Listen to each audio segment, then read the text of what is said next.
피청구인에 대한 신문을 하겠습니다. 피청구인 본인께서는 그 자리에 계시면 되겠고요. 질문사항은 2개밖에 없습니다.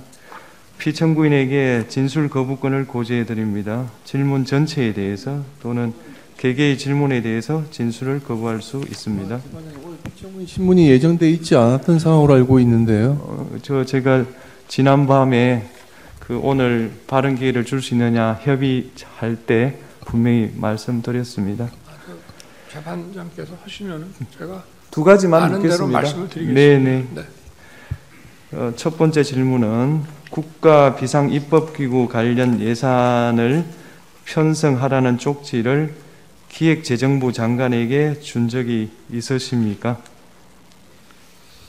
저는 이걸 준 적도 없고, 그리고 나중에 이런 계엄을 해제한 후에 한참 있다가 언론에 뭐 이런 메모가 나왔다는 것을 기사에서 봤습니다. 근데 그 기사 내용도 조금 부정확하고, 그러면은 이거를 만들 수 있는 사람은 국방장관밖에 없는데, 국방장관이 그때 이제 구속이 돼 있어서 구체적으로 확인을 못했습니다. 그런데 그 내용을 보면 좀 그 내용 자체가 좀 서로 좀 모순되는 것 같기도 하고, 그런데 하여튼 뭐 그 부분에 대해서는 그렇습니다. 뭐 자세하게 또 물어보시면은 제가 아는 대로 답변을 드리겠습니다. 예, 2번째 질문, 마지막 질문 드리겠습니다. 본인께서는 이진우 수방사령관, 곽종건 특전사령관에게 계엄 선포 후 계엄 해제 결의를 위해 국회에 모인 국회의원들을 끌어내라고 지시한 적이 있으십니까? 없습니다. 네. 네, 그러면 마치겠습니다. 오늘 변론은 이것으로 마치고 양측 대리인께서 추가로 하시고 싶은 말씀이 있으십니까? 우선 청구인 대리인 있으십니까? 네. 피청구인 측은 지난 2차 변론에서부터 다양한 부정선거 의혹에 대해서 제기하고 있습니다. 그리고 어제 오늘 선거 부정 논리를 뒷받침하는 다수의 증거와 증인도 신청했습니다. 하지만 대법원 및 사법기관 판단을 통해서 모두 근거 없는 주장으로 판단된 사안들에 대한 것입니다. 저희 청구인 측 대리인단은 피청구인 측의 선거 부정에 관한 주장은 아무런 근거가 없을 뿐만 아니라 이 사건 탄핵 심판의 쟁점이 아니라고 생각합니다. 가사 선거 부정이 있다고 해도 피청구인이 비상계엄을 선포한 것, 병력을 동원해서 국회에 침입한 것 등 이 사건 소추 사유를 전혀 정당화시킬 수 없습니다. 선거 부정의 사유는 피청구인 스스로 발표한 계엄 선포 사유에도 등장하지 않았습니다. 계엄 선포 도발에 실패한 이후에 비로소 자신의 행위를 정당화하기 위해서 그런 사유로 등장한 것입니다. 사실 선거 부정을 저지를 수 있는 가장 큰 위험을 가지고 있는 존재는 선거관리위원회가 아닙니다. 그보다 더욱 큰 힘을 가지고 있는 기관, 행정부이며 국가정보기관이며 이들을 지휘하는 대통령입니다.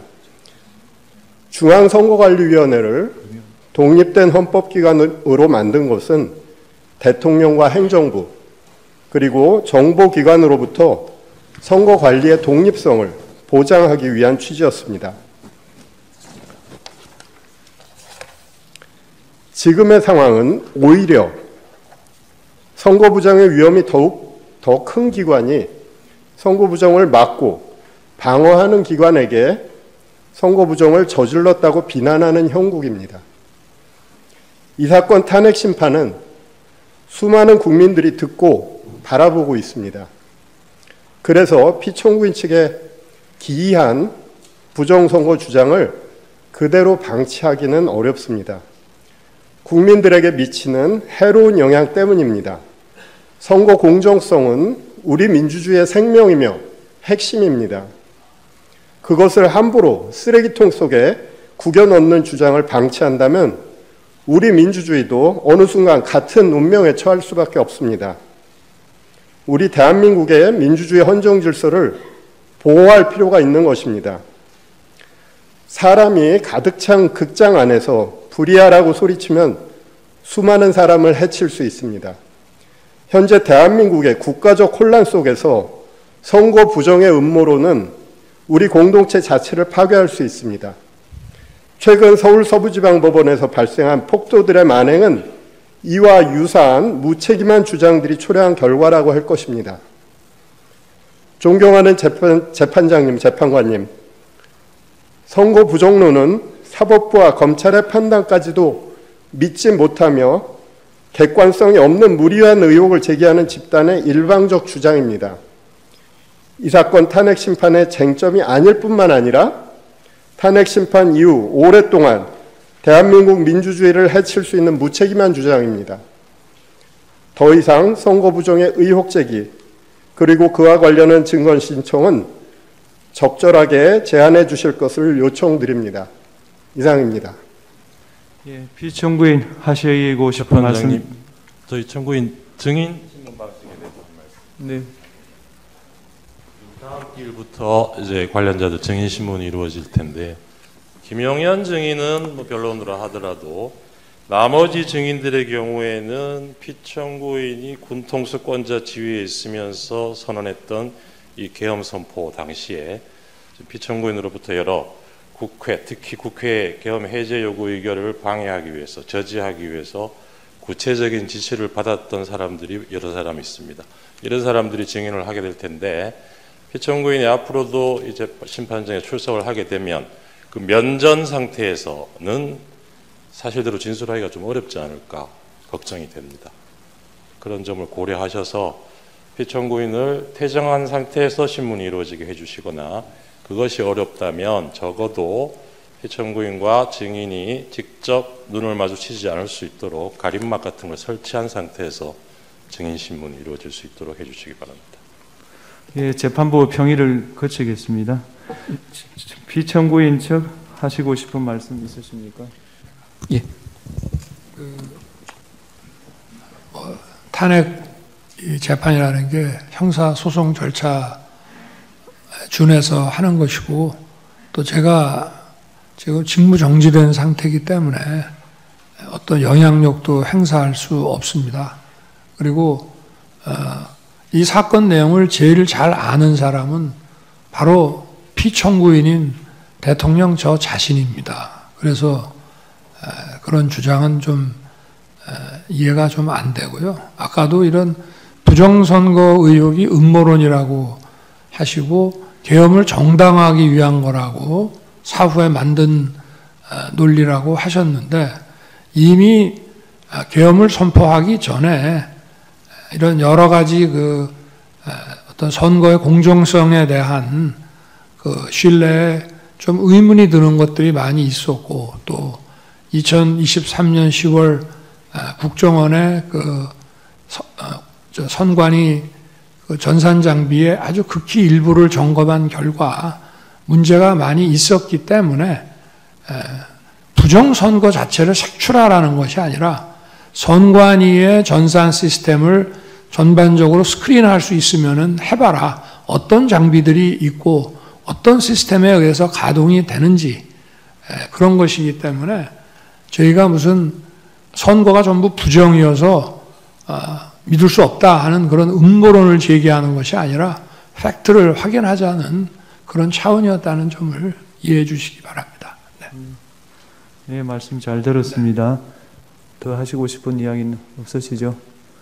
예, 그러면 제3 재판님 하나만 좀 추가해야 되겠습니다. 네. 지금 아까 우리 청구인께서 그 대통령 그 당시 집권 여당이 대통령 하에서 치러진 우리 지금 피청구인이 대통령인 지위에서 치러진 선거에 대해서 부정이 뭐 없고 책임은 이쪽에 대통령이 있다고 말씀하셨는데 조만간 이번 취임한 트럼프 대통령이 2020년 미국 대통령 선거가 그 당시 트럼프가 재임 기간 중인데 그때 의 선거 부정에 대해서 조만간 미국에서도 미국 스스로의 어떤 조사 결과가 나올 겁니다. 그러니까 그게 꼭 대통령이라고 해서 독립적인 선거가 이루어지고 있는 선거관리기구에 대해서 모든 걸 다 통제하는 건 아니기 때문에 어떤 문제점은 발생할 수 있고 국민들은 거기에 대해서 많은 의구심이 있고 지난 4년간 이런 것들에 의혹이 제기되고 있고 더군다나 국정원 보안 서버 점검 결과 문제가 있다고 했기 때문에 대통령으로서는 그 문제를 점검을 하고자 하는 것일 뿐이지 저희 피청구인 대통령께서 선거 부정이 있었다고 단정해서 하는 것은 아니라고 하는 것을 다시 한번 말씀을 드리고 그리고 계엄 선포 이후에 이루어진 과정에 비추어 보면은 사후에 그 어떤 변명을 추가하는 것이 아니고 국정의 안정을 위해서 그 선포할 때부터 대통령께서 점검하고자 하셨던 항목임을 다시 한번 말씀을 드립니다. 절차에 대해서 조금 말씀드리고 싶습니다. 네. 예, 저희가 오늘은 피청구인 측은 을 1호층부터 5호층 내지 8호층 정도까지밖에 서중요지 진술을 하지 못했는데 지금 제출은 저희가 92호층까지 이렇게 많이 추가 제출되었습니다. 그 부분 증거 조사에 대해서 일정을 언제 할 수 있는지 조금 내일 체부에 대해서 증거 인부에 대해서 의견서를 내시면 모레 평일을 할 수가 없어서 지금 제 생각으로는 일부는 1월 23일 대부분은 2월 3일 날 체부를 결정할 것 같습니다. 예. 체부입니까? 아니면 조사입니까? 왜 체부 그러니까 채택이 되면 바로 그날 조사하니까요. 아, 예. 같은 날이라고 보시면 되겠습니다. 이상으로 예. 청구인 측에서 보여준 그 영상에 대해서 예. 제가 그냥 짧게 한 말씀만 예, 이해를 돕는 차원에서 하십시오. 잘 봤습니다. 그런데 아까 그 군인들이 본청사에 진입을 했는데 직원들이 좀 저항을 하니까 스스로 이렇게 나오지 않습니까? 얼마든지 더 들어갈 수 있는데도 저게 이 점을 좀 국회의 의결을 방해했다는 얘기를 자꾸 소추인 측에서 또 지금 민주당에서 하고 있는데 저는 그런 말씀을 하나 드리고 싶습니다. 가사 그러면 12월 3일, 4일 그 밤에 그 내려진 의결을 군을 투입해서 방해했다고 한다면은 그럼 그걸로 이제 더 이상 계엄 해제 요구를 못하고 계엄이 쭉 그냥 가는 것이냐? 저는 그렇지 않다고 봅니다. 대한민국에서 국회와 언론은 대통령보다 훨씬 강한 초갑입니다. 만약에 제가 무리를 해서 계엄 해제 요구 의결을 못하게 한다 해서 국회 아니라 다른 장소에서도 할 수 있고 그 이후에 얼마든지 계엄 해제 요구를 할 수가 있습니다.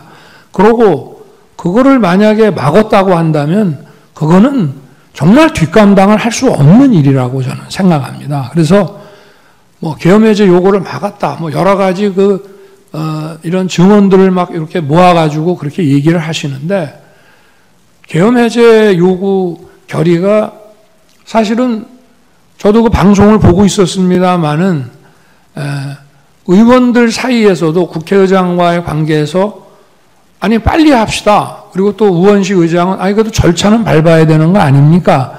이렇게 하면서 좀 국회법에 딱 맞지 않는 그런 아주 신속한 그런 결의를 했거든요. 그렇지만 저는 그거를 보고 바로 군을 철수시켰습니다.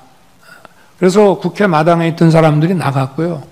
그리고 아까 국회의장 공관 옆에 군인들이 지나가면서 마치 국회의장을 새벽 2시에 체포할 것처럼 그게 아마 제가 볼 때는 퇴각하는 과정에서 일어난 일이 아닌가 싶고요. 제가 드리고 싶은 말씀은 그거를 그 당시에 막거나 연기한다고 해서 그게 막아지는 일이 아니라는 점을 말씀을 드리고 싶습니다. 네, 말씀 잘 들었습니다. 이상으로 제3차 변론기일을 마치겠습니다. 다음 기일은 1월 23일 목요일 오후 2시고 그날은 2시 반에 정인 김용현에 대한 정인신문을 하도록 하겠습니다. 이상입니다.